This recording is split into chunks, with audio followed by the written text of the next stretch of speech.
ফের সোহম চক্রবর্তীর বিরুদ্ধে থানায় অভিযোগ। সোহমের বিরুদ্ধে কাঠমিস্ত্রিকে মারধরের অভিযোগ। তৃণমূলের প্রাক্তন বিধায়ক, তার বিরুদ্ধে থানায় নালিশ হলো। বেহালা থানায় সোহমের বিরুদ্ধে অভিযোগ।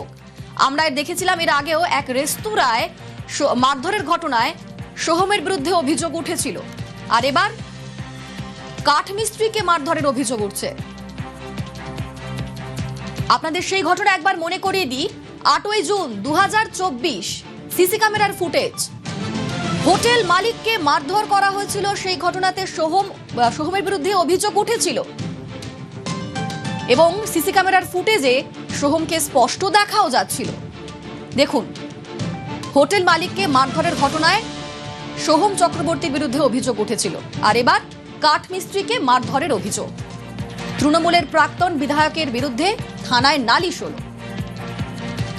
আমার সঙ্গে সরাসরি রাজীব রয়েছেন প্রতিনিধি। রাজীব, ঠিক কি অভিযোগ করছেন কাঠমিস্ত্রি, কি অভিযোগ দায়ের করেছেন তিনি?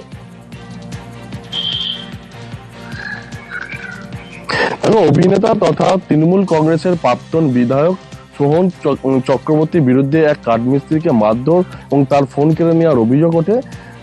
কাঠমিস্ত্রি রাজকুমার যাদব শর্মা তিনি যেটা অভিযোগ করেছেন গতকালকে বেহালা থানায়, তিনি সোহম চক্রবর্তীর বাড়িতে একটি ফার্নিচার কাঠের জন্য তিনি কন্ট্রাক্ট পান।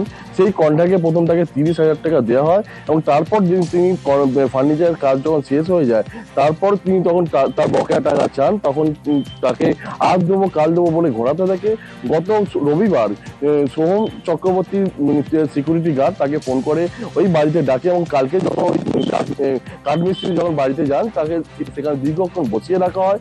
তারপর তাকে সে যখন তার বকেয়া টাকা চায় তখন কিন্তু তাকে মারধর করা হয় এবং হুমকি দেওয়া হয়। এর পাশাপাশি তাকে তার ফোন কিন্তু কেড়ে নেওয়া বলে ইতিমধ্যেই অভিযোগ জানিয়েছেন এবং তারা লিখিত অভিযোগ জানিয়েছেন এবং এই মুহূর্তে যেমনটা জানা যাচ্ছে যে বেহালা থানা পুলিশ তদন্ত শুরু করেছে। বেশ, ধন্যবাদ।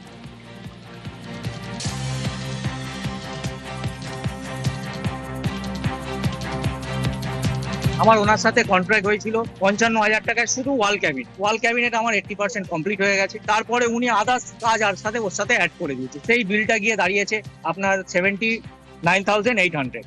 আমি পয়সা চেয়েছি বলে আমাকে দিন পর দিন আজকে দেবো কালকে দেবো করে গেছে।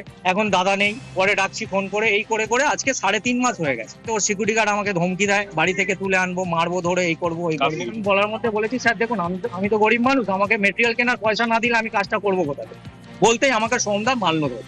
আমার ফোনটাও কেড়ে নিয়েছে, বেরোতে দেয়নি। সিকিউরিটি গার্ডদের বলে রেখেছিল ওকে বেরোতে দেবে। সোম আমার গায়ে হাত দিয়েছে, আমাকে মানে ঠেসে লিফটের গায়ে ফেলান দিয়ে ঘুষি মারতে গেছিল, আমি হাত বাঁচিয়ে নিয়েছি, আমার মুখ কেটেছে। ওনার যে টেম্পারমেন্টটা কতটা হাই, এর আগে রেস্তোরাঁয় গিয়ে কাউকে ধরে মারধর করেছে। উনি একজন সাধারণ নাগরিক হিসাবেও না, উনি একজন অ্যাক্টর, উনি তৃণমূলের বড় মাপের নেতা। ওনার যদি এই টেম্পারমেন্ট হয়, গরিব একটা ছেলে যে কাঠের কাজের জন্য টাকা চেয়েছে, তাকে যদি এরকম ভাবে হেনস্থা করে, আমরা সবাই সব গল্প শুনেছি, দেখি টিভিতে বারবার, আজকে তো দেখছি পাড়ার মধ্যেই হচ্ছে। আজকে উনি এত প্রভাবশালী হওয়ার ফলে কি এরকম ভাবে লোককে ডেকে হেনস্থা করছে? আজকে একবার পাবে করে যে এখন বাড়িতে ডেকে করছে ব্লসম কান্ট্রিতে, দুদিন পর কি শোনা যাবে কি অন্য জায়গায় থানায় বা বাইরে ডেকে এরকম ভাবে অত্যাচার করবে? এগুলো তো মেনে নেওয়া যায় না। কাঠমিস্ত্রির অভিযোগ আমরা শুনলাম এবং আমরা দেখেছিলাম এর আগেও হোটেলে শুটিং করতে গিয়ে হোটেল মালিকের সঙ্গে বচসা এবং তাকে মারধরের ঘটনায় নাম জড়িয়েছিল সোহমের। অভিযোগ উঠেছিল সোহম চক্রবর্তীর বিরুদ্ধে। সেই সিসি ক্যামেরার ফুটেজ আপনাদের আরো একবার দেখাচ্ছি। আর এবার কাঠমিস্ত্রিকে মারধরের অভিযোগ। আর সোহমের আচরণকে কটাক্ষ করেছেন দিলীপ ঘোষ। তিনি কি বললেন শোনাবো।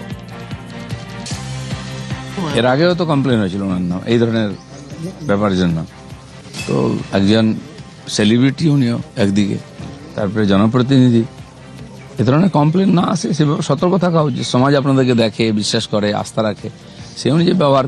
কোনো মিস্ত্রি যদি কিছু করে তার বিরুদ্ধে অন্য ব্যবস্থা নিতে পারবে, নিজেকে এইভাবে না করেই ভালো। টাকা চাইতে গেলে মারবে, তো এই ধরনের লোকজন কেন সমাজে? তারা আবার জনপ্রতিনিধি হবে, চিন্তার বিষয় আছে। হোটেল মালিকের আজব কীর্তি। বনগাঁয় হোটেল গেস্ট হাউসে দমকলের অভিযান। কারণ তারাপীঠ, কলকাতায় একের পর এক যেভাবে অগ্নিকাণ্ডের ঘটনায় বিপর্যয় ঘটেছে, তারপর জেলায় জেলায় অভিযান চলছে। এবার বনগাঁতে যখন হোটেল মালিকের কাছে নথি দেখতে চাইলেন আধিকারিকরা, তখন নথির বদলে দালালের ফোন ধরাতে চাইলেন হোটেল মালিক। করছেন আপনি? তাহলে আপনি কেন দালালের ফোন আমাকে দিচ্ছেন? আপনি একটা ওসিকে দালালের ফোন ধরিয়ে দিচ্ছেন?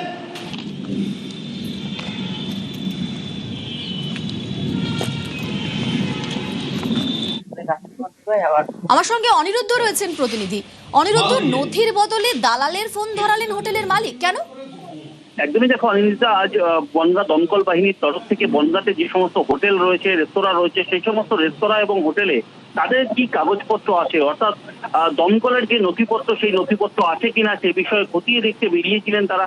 বিভিন্ন হোটেলে তারা পরিদর্শন করবার সময় বনগাঁ বাটার মোড়ে একটি হোটেলে যান এবং সেখানে সেই মালিকের কাছে যখন অগ্নি নির্বাপন ব্যবস্থার যে কাগজপত্র সেটা দেখতে চান, তখনই মালিক রীতিমতন ফোন ধরিয়ে দেওয়ার চেষ্টা করে ওসির কাছে দালালের ফোন ধরিয়ে দেওয়ার চেষ্টা করেন। পরবর্তীতে রীতিমতন অগ্নিশর্মা হয়ে ওঠেন দমকল বাহিনীর যিনি ওসি আছেন তিনি রীতিমতন জানান যে দালালের ফোন কেন আমাকে ধরাচ্ছেন, এবং তিনি ধমক দেন রীতিমতন হোটেল মালিককে। পরবর্তীতে কিন্তু এই হোটেল মালিক জানিয়েছেন এই ধরনের কাগজপত্র তৈরি করার ক্ষেত্রে দালাল ছাড়া সম্ভব নয়, তেমনই কিন্তু দাবি করেছেন পরবর্তীতে, এবং পরবর্তীতে ক্ষমাও চেয়ে নিয়েছেন। তিনি ভুল স্বীকার করেছেন যে ভুল হয়েছে, সেক্ষেত্রে পরবর্তীতে তিনি ভুলও স্বীকার করে নিয়েছেন। অনিন্দিতা, বেশ, ধন্যবাদ অনিরুদ্ধ। কি আপনাকে আমি ইন্সপেকশন করতে হচ্ছে মানে কি মনে করছেন আপনি? তাহলে আপনি কেন দালালের ফোন আমাকে দিচ্ছেন? আপনি একটা ওসিকে দালালের ফোন ধরিয়ে দিচ্ছেন?